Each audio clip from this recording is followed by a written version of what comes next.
As we begin this afternoon session, I'd simply want to call to the podium my colleague, Danette, who is the Director of Public Relations at United Methodist Communications, as she and a panel will lead us in telling the story of General Conference. Diane? Thank you, Gary. Good afternoon and welcome to Congratulations. You're going to General Conference. Now what? And the answer to that now what question is telling the story. I'm here to invite you to become a storyteller along with us. The power of storytelling throughout history is unquestionable. And there's even research that concludes that story is the most powerful of all communication tools. Those of you here in this room will be coming together with United Methodists from all over the world, join together to confer, to pray, to worship, to make decisions together.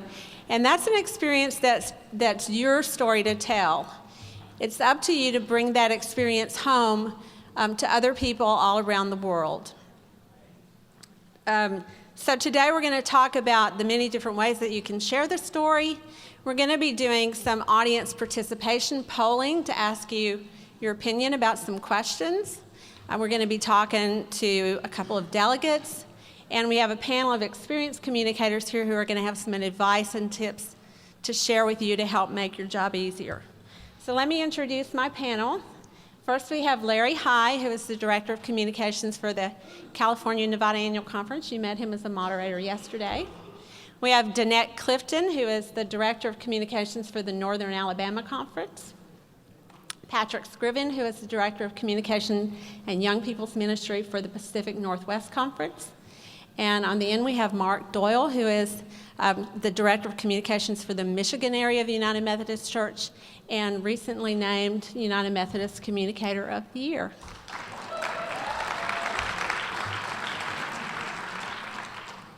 So before we talk to our panel, I want to explain the process that we're going to be using to get input from the audience.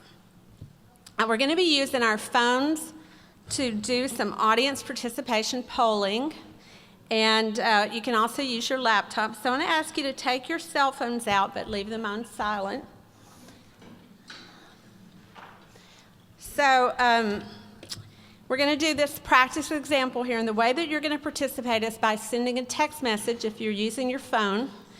And if you don't know how to do that, then ask one of your neighbors to help you, but it's really simple.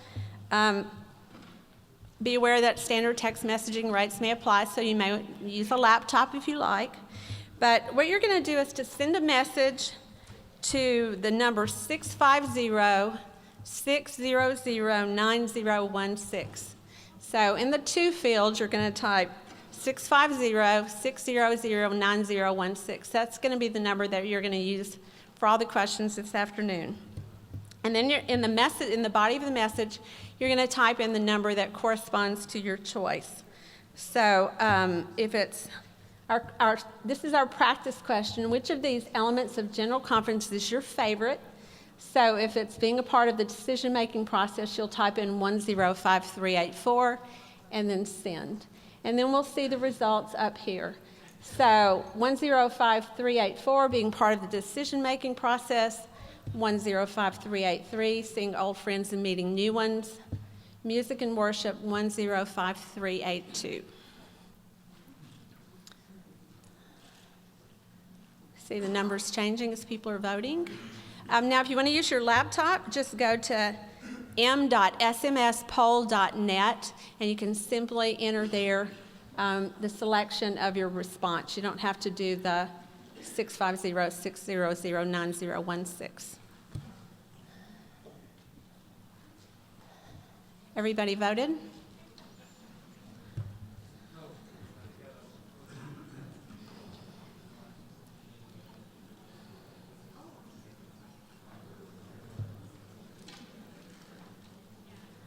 All right, so it looks like being part of the decision-making process is our favorite answer.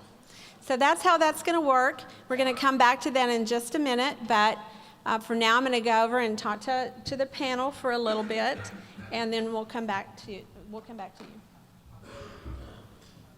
All right, panel, thank you for joining me. So let me ask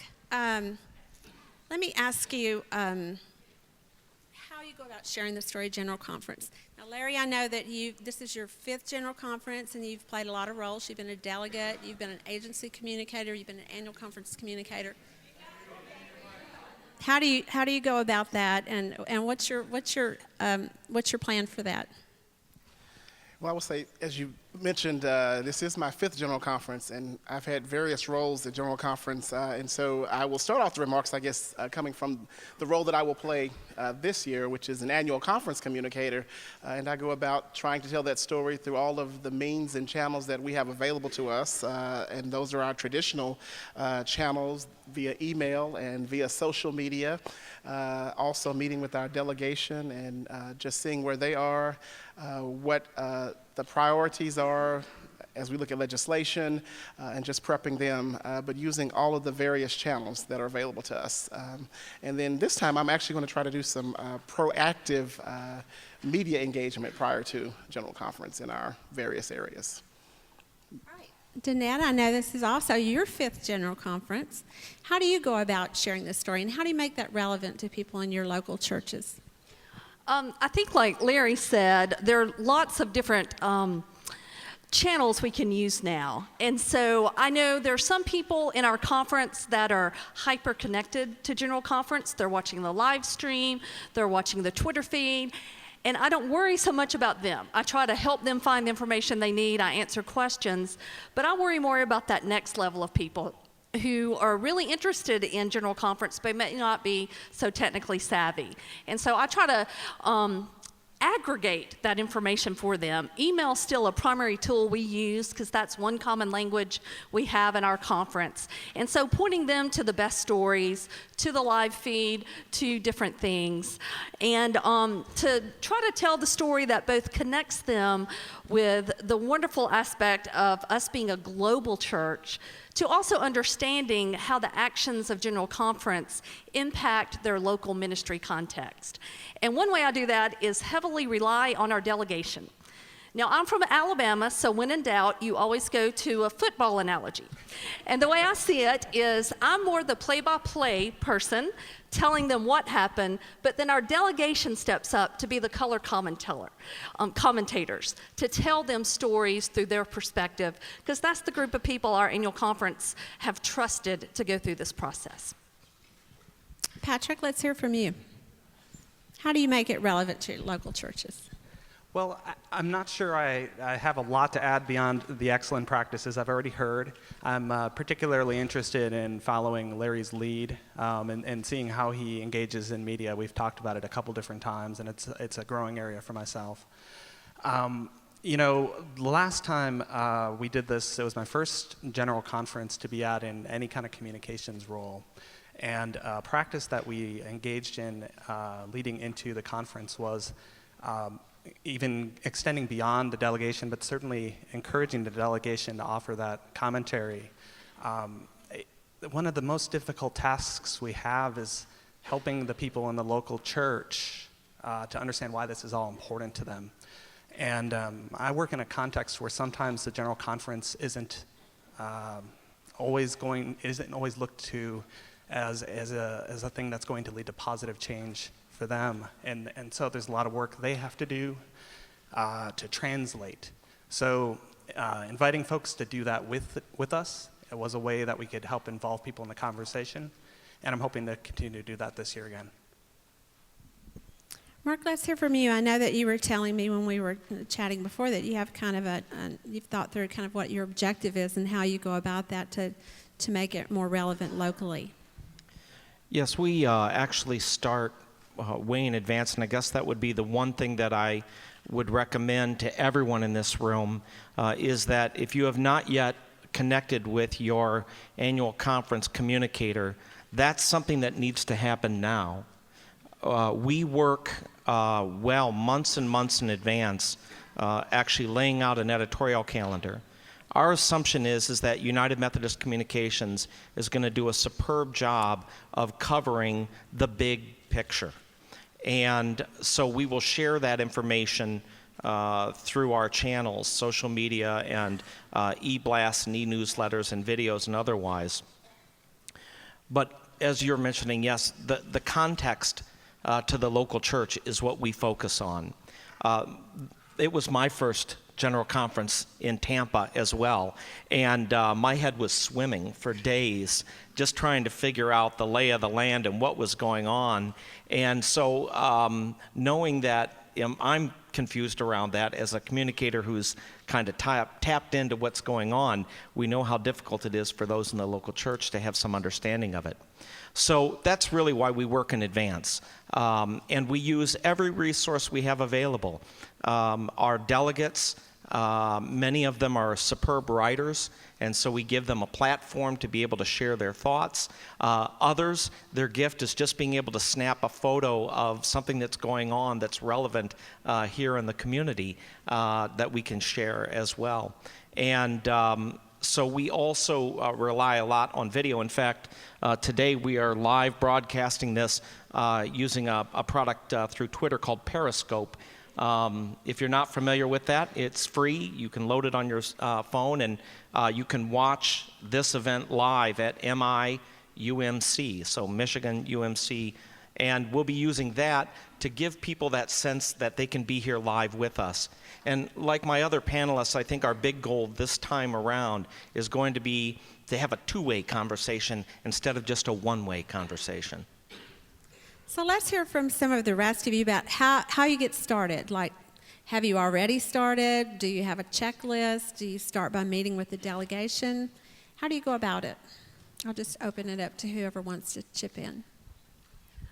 Usually one place I start is to meet with our delegation, and we are scheduled to meet next month and to hear from them their ideas and how they're comfortable communicating.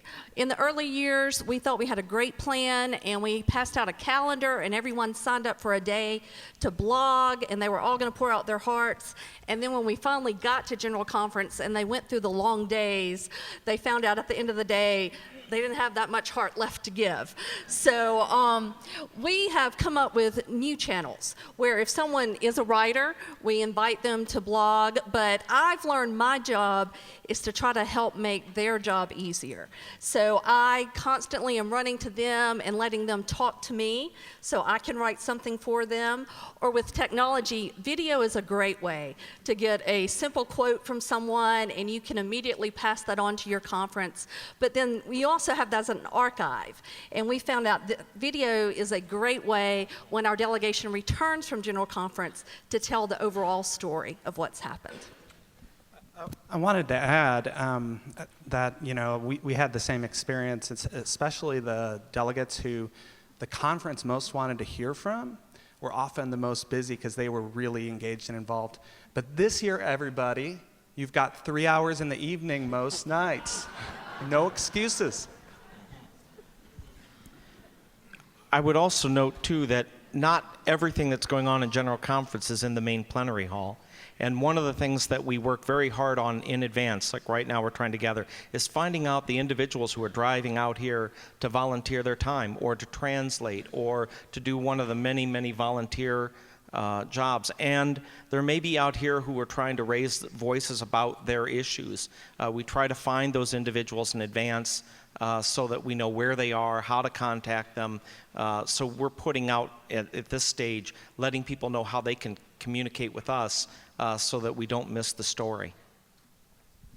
And I met this morning with our two first elected delegates and had a great conversation. Our layperson was a delegate last time, and so hearing about some of what the delegation did last time, but then also trying to get that production schedule going and hope that we adhere to the production schedule and trying to use more, I would say, video, and but just having everybody prepped and knowing the more we pre-prep and plan in advance, I think the easier it is once we arrive at General Conference. Although you don't know what the body will do as far as voting on legislation, but we can be prepared to have our folks react to what has been passed.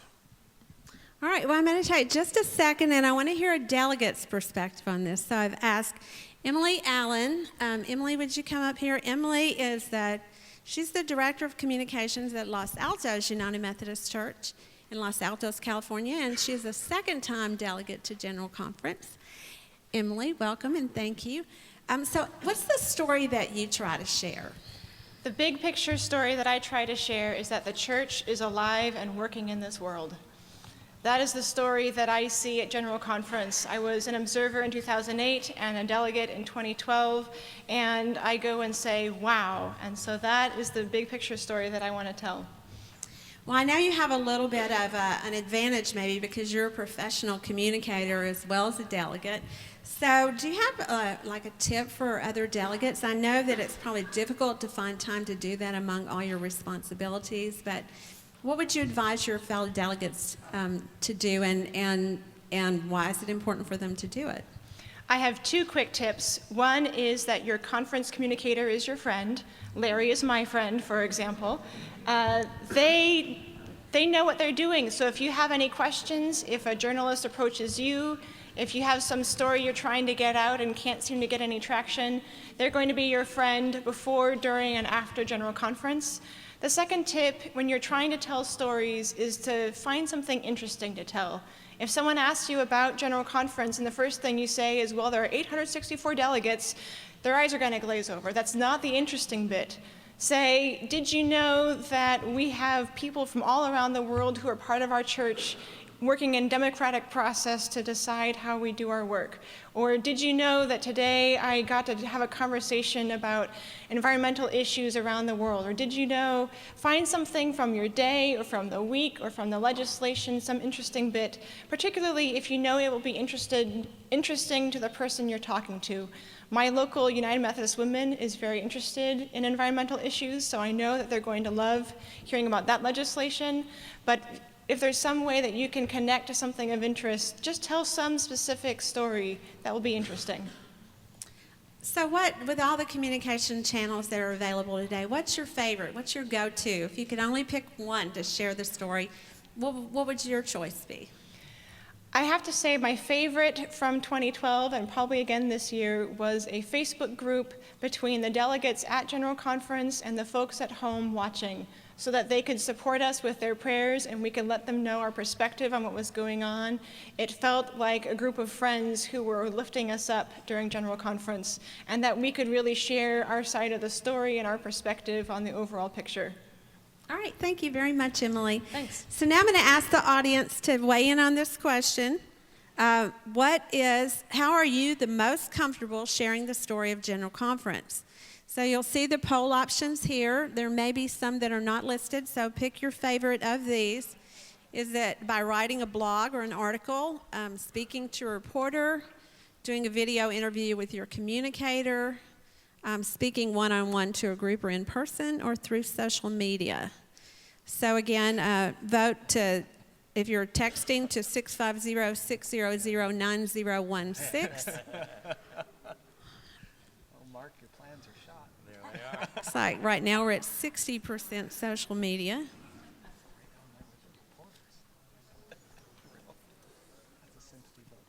Yeah. That's Larry. That's Larry playing in. Are you voting?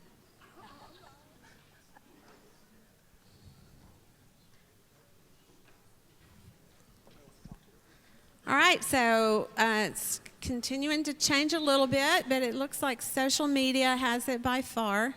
So we've got social media, then one-on-one or speaking to a group in person, by writing a blog, video interview with my communicator, or by speaking to a reporter. Those are getting close. The video interview and the speaking to a reporter are neck and neck now.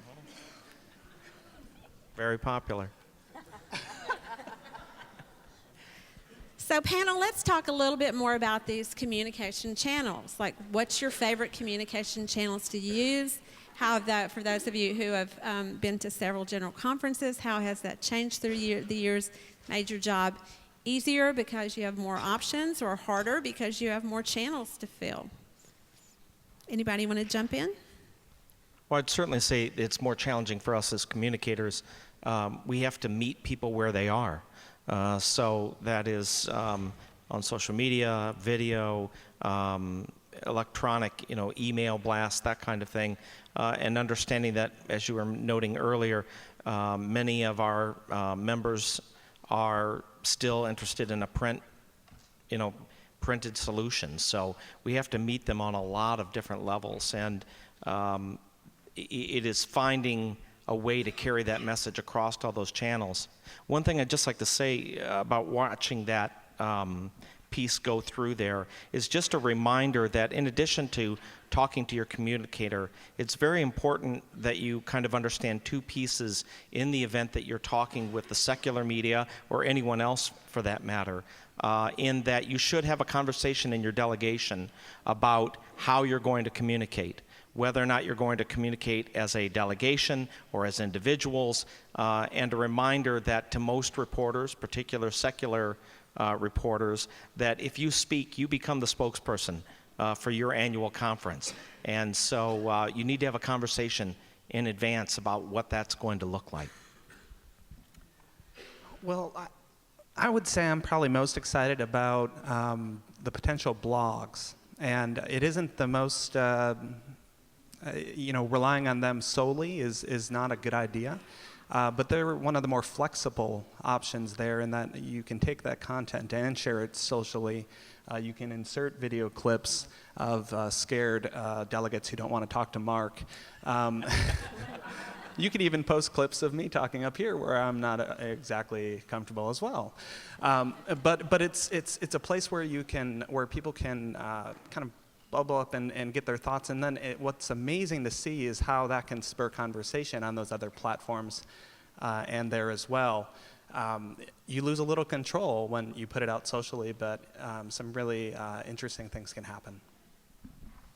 I would say, and just piggyback on Patrick, in 2000 in Cleveland was my first general conference, and things have just drastically changed in the world and for us as a denomination. I remember just handing the amount of paper that was passed out in the morning from all of the overnight newsletters and various groups, and now everybody is we're social media and electronically inclined, but it does create a conversation versus us trying to just say, this is what the message we want out, but there is some give and take in a conversation that happens.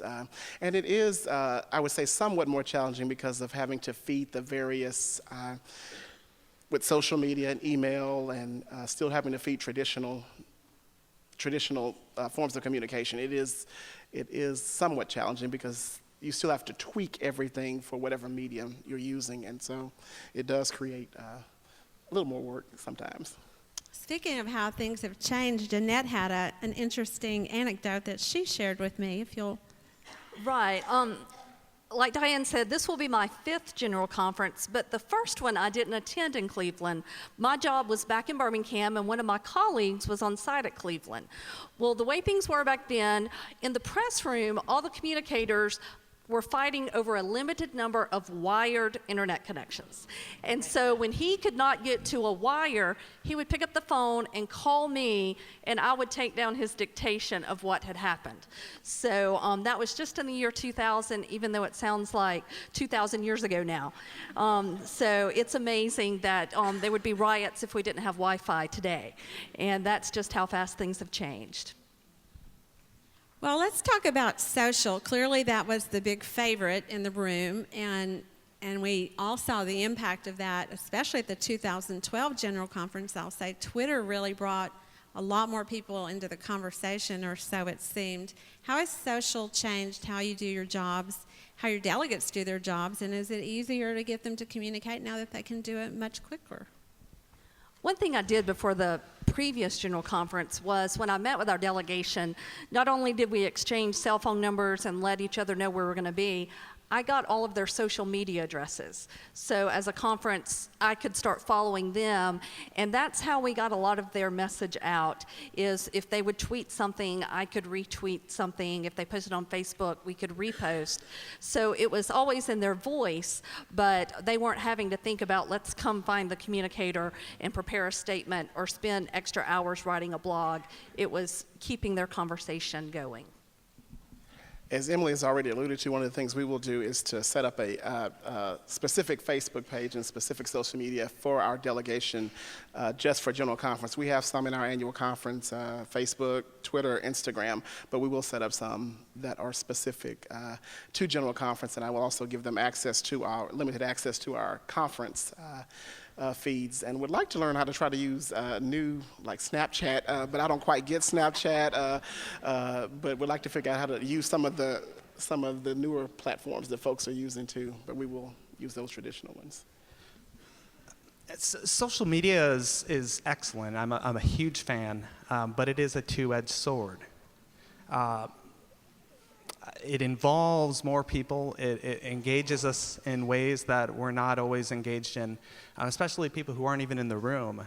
I remember, learning about the passing of the legislation on consent calendar to do away with guaranteed appointments last time from folks who were watching on Twitter, and the people in the room didn't know they had done it, or not everybody. I'm sure most people did.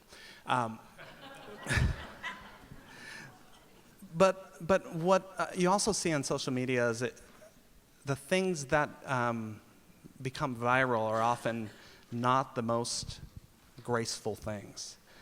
When we talk out of our passion, sometimes we talk out of our passion in very strong and convicting ways, and other times we talk in ways that are less uplifting to the body. And those things both, they equally take root and they fly out there. So for communicators, that offers a challenge to us as well, not only on social media networks, but the kinds of content that we cover, because if we're judging our success based on how many clicks we have or how many shares we have, we start telling smaller and smaller stories that are targeted at very specific groups who will really enjoy it and share it, versus telling larger stories that are about everything that is happening at General Conference. Patrick, I think that's such an important comment that you've made. And one thing that is helpful is for annual conferences to have a very clear social media policy. We, for instance, there are many that can be borrowed. We borrowed ours from Indiana, which developed a very, very strong policy to stay in love with God, to do no harm,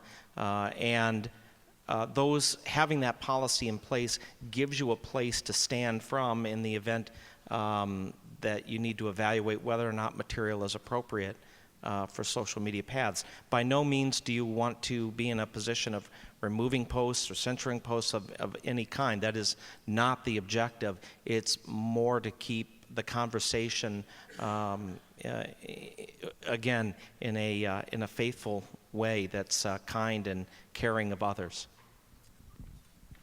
So just to run down the line, if you could only pick one channel, what would it be?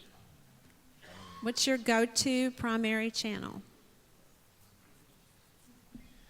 I would still go with email. We have a confirmed list of folks that we email a newsletter out to every week, and I know that some folks read it because they show up at events, we get comments, and so I know that that is a clear channel of communications that reaches folks in our annual conference, and all of our clergy and churches are on that list. What do you think, Danette?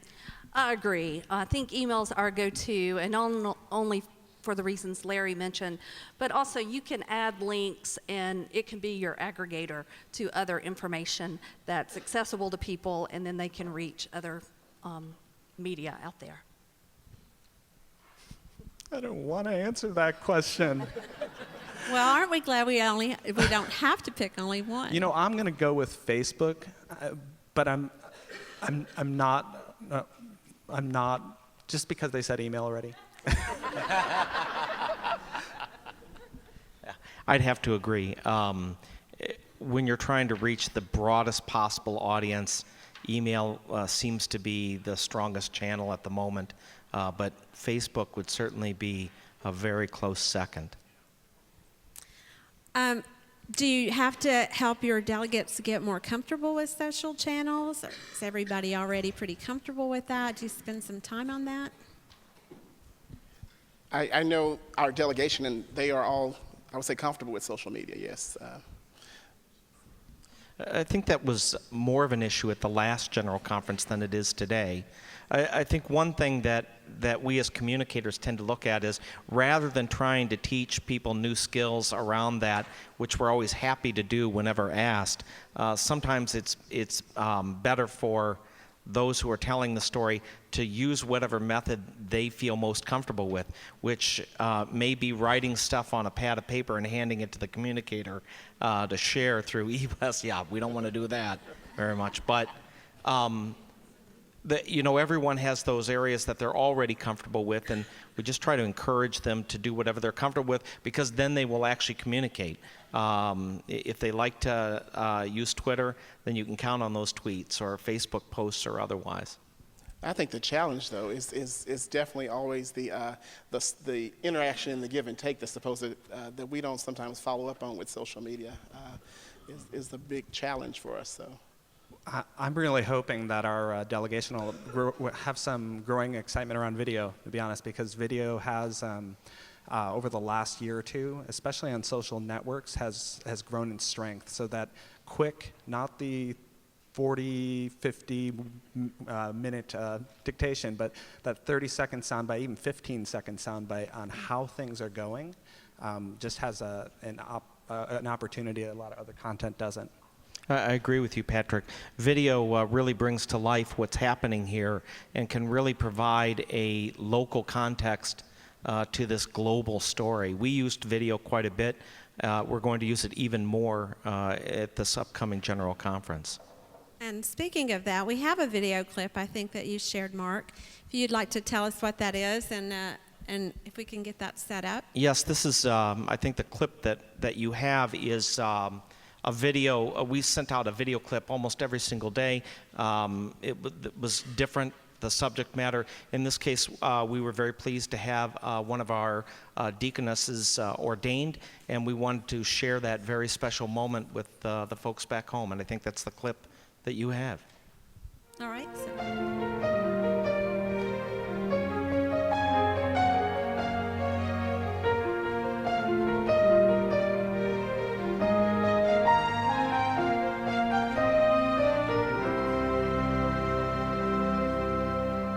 I'm Valerie Mossman Celestine, and I was asked to speak with you today about my experience on Sunday at the commissioning service for missionaries, deaconesses, and home missioners. It was absolutely a joyful experience for me to be embraced into that community and to have the opportunity to share that with so many friends and family who were there to affirm my call. I have really appreciated at this General Conference their emphasis on the ministry of laity. We all were called at baptism, and it's up to each of us to seek out where we need to live out that call to advance hope in Christ's name. I feel especially blessed to have formed a relationship with the Women's Division and the United Methodist Women. If you think that they are your grandmother's UMW, think again. For me, they are one of the most prophetic voices in our church today, and I consider it a blessing to serve with them.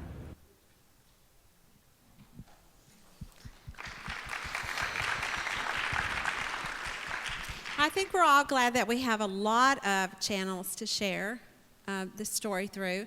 I'm going to go back to the audience now. You've already said that social, the majority of you said social was your number one pick. So our follow-up question is whether or not you use social media to share information about General Conference 2012, whether you were a delegate, whether you were at home. There were people sharing from all over the place. So I'm going to ask you to vote. Again, text your vote to 650-600-9016. The answer is yes, 105-626. If it's no, 105-627. Any guesses, panel, about what it's going to be? I'm going with yes. Oh. Are all the votes in? Give me another minute to vote.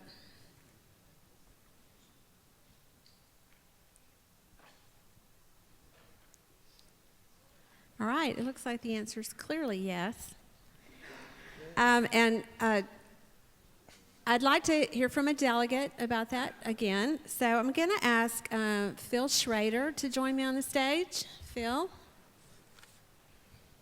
Phil is a second-time General Conference delegate from the North Georgia Annual Conference. Welcome, Phil. Thank you for joining us. I want to give a shout-out to Blue Star Donuts. Voodoo's been getting too much press. Blue Star Donuts. Did you tweet that? I tweeted Have that you earlier in tweeted the that? week. Yeah, Okay, it's on my all right, Twitter good. from earlier in the week. So, obviously you use social media to Yes. share the story of General Conference in 2012, or I wouldn't have asked you up here. We have some tweets, I think, from Phil. Could we take a look at those? Here's a couple of tweets from Phil from the General Conference 2012. Are you continuing to tweet about more than donuts? All the time. Every day I try to put something out that's useful about what's going on in the general church or in North Georgia. So what was the value that brought to you? As a delegate, I'm sure you had to make time to do that. What value did it bring for you to join the Twitter conversation? It connected me with a lot of people back home, but it also connected me with a lot of people at General Conference. I met people that I'd only known through Twitter and through earlier conversations about following hashtags on Twitter. So it was great to expand the conversation and get to meet people in person as well. How do you know what to tweet about? I try to tweet something that is helpful or mildly amusing. What kind of reaction did you get from home? Were people following what you were posting? Were they using that to get information? I was overwhelmed. Insight? It was my first time at General Conference last year, so I didn't tweet as much as I would have liked to because there was just so many other things to try and manage. But I had a lot of good feedback. A lot of people were following, and I got a lot more followers because of the tweeting through General Conference. And to have that conversation continue through Dream UMC and some other things was a really helpful way to keep the conversation going. Now, you were telling me during the break that you're going to kind of step up your social media presence at 2016, right? I got an email yesterday morning or this morning, I can't remember which, from Dunwoody United Methodist Church, and their staff is asking me to use Periscope so they can be more involved in General Conference this next year. Again, Periscope. So. What about Instagram? I've Instagram? dabbled in Instagram. My daughter's quite the Instagrammer, but I have not used it, but infrequently. All right. Well, we'll look forward to seeing your tweets. Thank you. And what about Facebook? Did you use that very much? All my Facebook, all my tweets go to Facebook, so it follows up there, and I have a lot more followers on Facebook. So I think that's where a broader conversation, I'd have to agree with you. I hate to say it's Facebook. My children would be ashamed. But Facebook is where more people interact, and we have a much larger conversation, especially if you use media-rich posts, which go higher in the feed. All right. So let me just say, if you want to use social media for General Conference 2016, but you don't know how, United Methodist Communications does offer a delegates toolkit. You can find that at umcom.org/GC toolkit. It has a lot of helpful tips and templates for more than social media. It'll help you set up an Instagram account. It can help you set up a Twitter account, give you some basic instructions. You can also stop by the United Methodist Communications booth outside for some one-on-one help. Thank you. Can I just tell them how I learned to tweet? You can. I was at a young adult coffee house at annual conference, and two of our young adults said, "You got to stop using Facebook all the time. We want to teach you Twitter." So that's how I learned Twitter. Thank you for joining Thank us. you. I appreciate your insight. All right, so panel, next topic. We saw in the first poll that talking to a reporter was not one of the ways that most people were comfortable communicating about General Conference. How do you help your delegates prepare for talking with the media? Do you have key talking points? Do you have specific people who are your spokespeople designated? How do you go about that? I think, once again, this is where preparation is really critical, and conversation within the delegation is at the heart of that. The delegates need to share with one another their feelings about communicating at General Conference, and whether or not they feel comfortable having a centralized spokesperson speaking on behalf of the annual conference or the delegation, or whether or not individuals are to go out. But in general, there should be some consensus within that group as to how that communication is going to go forward. The other piece is, and this would be a shout out to UMCOM as well, is that there are superb resources available through UMCOM on speaking with the media, talking with the media, and the time to learn that is not when the reporter calls. It is to study that material in advance so that you are prepared and you've thought through those 1, 2, or 3 critical points that you're trying to share.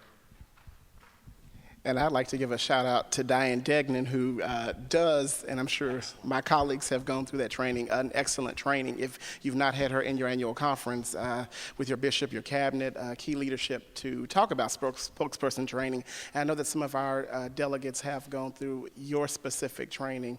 I know that we're going to work to identify who speaks on what specific issues as they emerge, but then also using me so that they're not tied up as the person who coordinates those efforts and the point person to work with the media.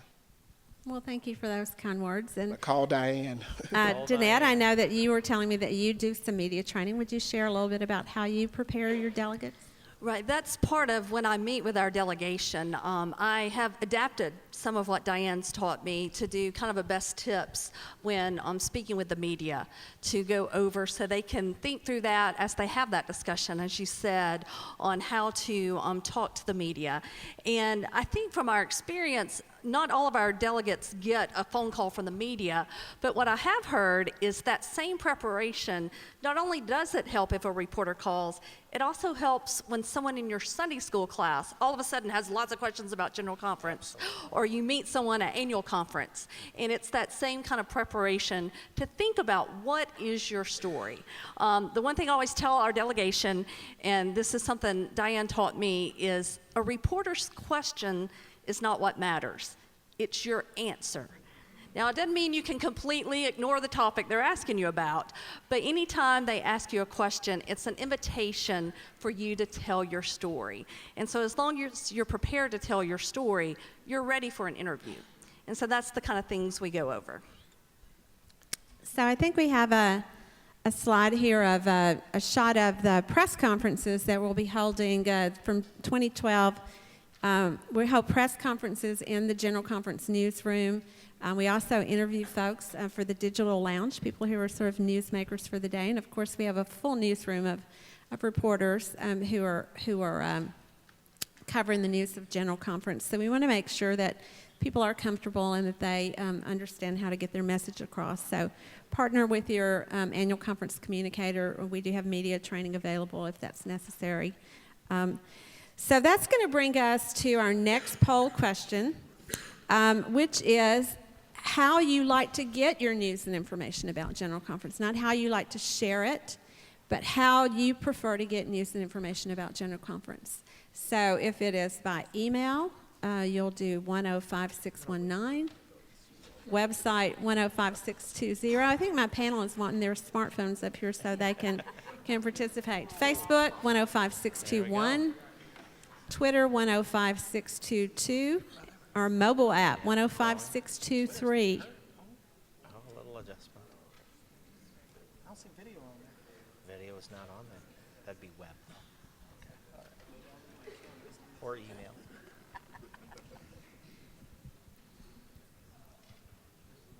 Email continues to grow.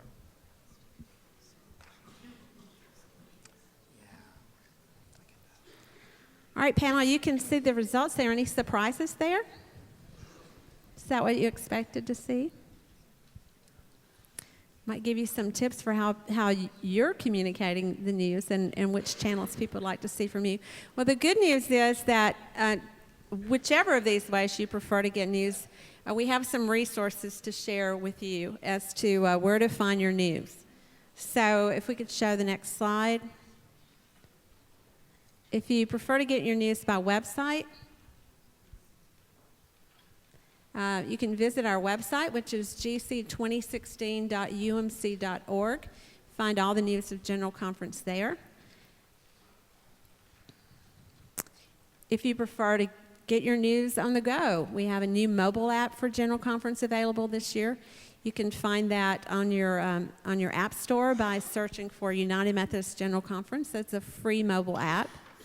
Now, for all those who like to get your news by email, you can subscribe to the United Methodist News Service daily or weekly digest. Go to umc.org/daily digest and sign up and get all the news by email. Follow us on Facebook. This is the General Conference Facebook page, facebook.com/UMC General Conference. So if you're on Facebook, be sure to follow there. General Conference is also on Twitter. So you'll want to follow twitter.com/UMCGC. So that's the same as the hashtag as UMCGC, Twitter account UMCGC. And this year, General Conference will be on Instagram, and that's also UMCGC. So many ways that you can follow General Conference. We're going to stop at this point and take questions. If you have questions for our panel, if you'll just go to the microphone and prepare for your question. Just tell us your name and where you're from. We'll start here with James. Hi, James Kang from the California Pacific Conference.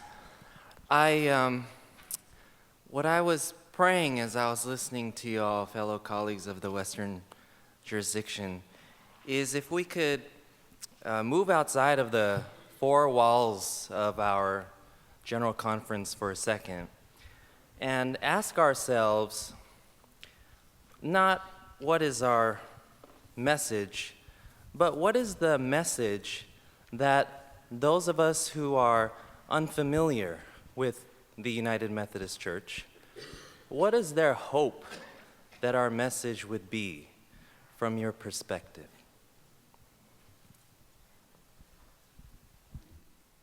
I assume that was addressed to all of us. I think that's a great question.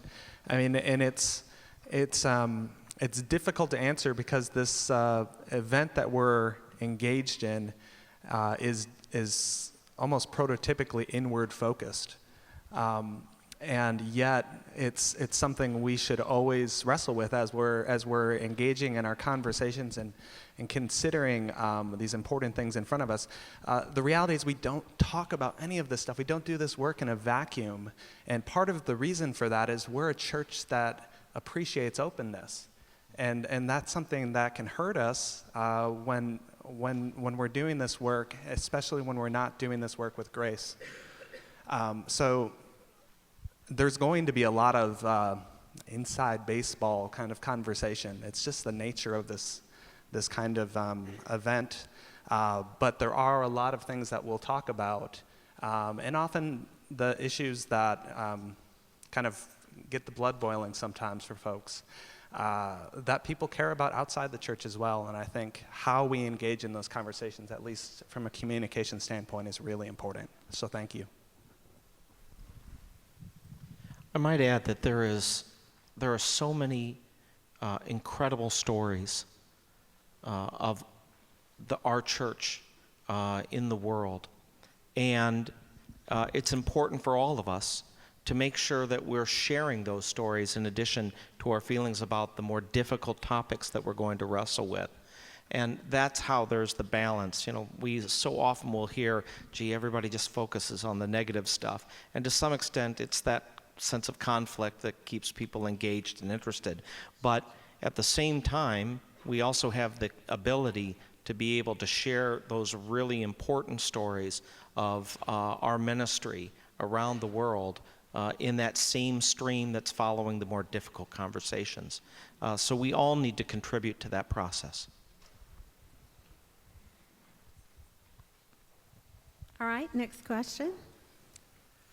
My name is Maidstone Mulenga, DCM from Baltimore, Washington Conference, but also a former director of communication. I have two questions. One, what are the plans or what are you planning in collaborating with communicators who will be coming from the Central Conference? Are there plans to work with them in telling their story and helping them transmit their stories to their respective constituencies? My other question regards a petition that will be before this general conference. For those of you who have pens, it's petition 60958. 60958. That petition deletes the word shall in paragraph 609 and substitutes it with a may. In other words, it no longer mandates the position of a director of communication. I wanted to find out what the panelists feel about that petition. All right, I'll try to start a little bit with your first question, is that I will say for United Methodist Communications, we'll have the General Conference newsroom there, which is there to help communicators tell the story, and there will be resources there. And United Methodist Communications will have a full complement of staff also helping to tell that story through video, through news, through social media, through many channels. And so I believe that the story from Central Conference delegates is one that's very important for us to tell. Those of you in annual conferences, you have plans as well to share? Right. Do you partner together with Central Conference communicators and with each other? I think where our role is as communicators, one thing you will find about communicators, those of us who are in this role, is that there's a deep sense of connection and collaboration. And I have learned more and been helped more by other communicators. When we come out here, we all sit in one room. We know that we have a job to do, and even right at this very moment, we have other communicators who have very generously offered to help cover this work because we can't be behind our cameras or tweeting out or otherwise. And so to that end, I've only been to one general conference, but my impression is that communicators, regardless of where they're from, have the back of other communicators, and we'll be there to support them with advice, counsel, equipment on time to time, and other things. All right, I think we have another question. Second part of the question. Oh, I'm sorry. The second part of the question was? Shall or may. Shall or may, yes. Let's address that. I'm sorry. Communications is not an option in this day and age.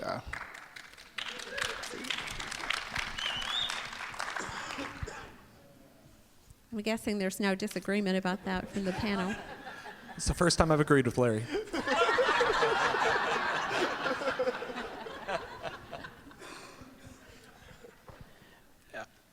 Yeah, you will find, I don't think, any disagreement among this panel that, and I almost wish that the four of us didn't have to answer this. I think I'd rather that our directors of connectional ministry or our bishops were up here to answer this as to whether or not they find value in having a communication team in their annual conference. And there are times that sometimes they're difficult times when if it wasn't for having communicators in place ready to serve, it would be very, very difficult for the annual conference. And so I agree with Larry. In this day and age, we cannot afford to not tell the story. All right, let's go to the next question. Steve Lyles, North Alabama. I want to applaud the communicators of the church, and especially in the conferences. I think they do a great job. My question is, as I look around here, just about everyone here that I see is using their computer or their iPhone or something. When we get to general conference, last time we had a problem with some of the tables not working, and maybe I'm getting ahead of, this is really not communicators, but we had a problem with having enough plugs, there's not enough plugs out in the hall here to charge your cell phones, etc. And I would hope that all the plugs aren't just given to the communicators. So,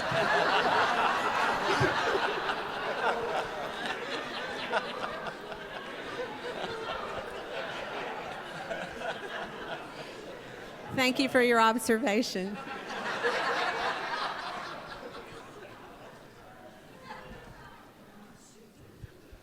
believe there's another question over here. I didn't hear a question there, so. Oh, okay. Since the annual conference is the basic body of the church and is much closer to the local churches, which are the bodies that have primary responsibility for making disciples, tell me why you think it's ever the best thing for the general conference to make decisions about what the structure of an annual conference ought to be.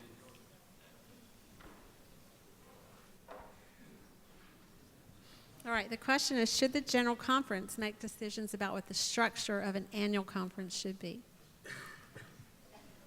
As it relates to communications? I think that was the question. Lonnie, with a head nod, is that in relation to the previous question? Yes. Thank you.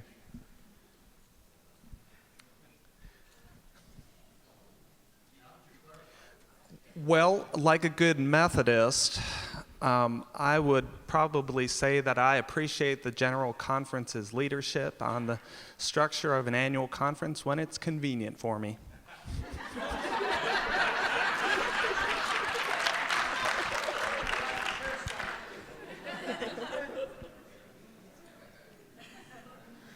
All right, Skylar. Hello, communications colleagues. I'm Skylar Nimmons and the communicator in the Indiana Conference. And I am wondering what you all would say are key points that to our bishops and our delegates leaving General Conference and communicating the story of the things that we may do should you have a shall position and not a may position on May 25th. All right, anybody want to take that? Are you talking just to follow up with General Conference or throughout the Yeah, year? from May 20th onward, what do you think? What are the key points that we need to be told to our bishops and to our delegates and to our members in telling the story of our work at General Conference? So what's the story that we want to take away from General Conference? Is that? Yeah. Yes. What's the story that we want people to take away from General Conference? Well, one thing I would say is that General Conference is a story with many, many, many layers. And I think that one of the things that we would encourage our delegation and our bishop and otherwise is to work with us and also with United Methodist Communications in helping to kind of package up what is a very, very complex and deep week. It is not going to be a week of a single headline, but of many, many stories. And so we will all be rolling out of General Conference in a number of weeks right into our annual conference. And so from that point, we need to be ready to tell that story before our annual conferences as well, and how that carries out throughout the year. And I would say just our collective ministry that we do together, we do so much work in our communities and around the world as United Methodists that I've witnessed with my own eyes. And sometimes as we come out of General Conference, you would think the only thing that happened were the dialogue and discussions that we had around human sexuality. But I would hope that we would all run forth and just tell the story of the collective ministry that we do each and every day all around the world. We are powerful. We are change agents in the places where God has placed us for such a time as this. We need to tell those stories and just the collective ministry that we all do together, because we are so much stronger together. And most of the United Methodists I know, when you ask why you're United Methodist, connection is always part of their answer. And I think that's one thing General Conference reminds us, is just how much we are connected. And I think that's the story, whether it's local church to local church or annual conference to annual conference or United Methodists around the world. I think telling about that connection and how that enhances our ministry to do amazing things, such as working towards eradicating malaria or something that years ago people might have never dreamed of, but we've had a part in playing that. All right, on that note, I think it's time for us to wrap up. Thank you. You've been a great panel. Audience, you've been a great audience. Let's give the panelists a hand.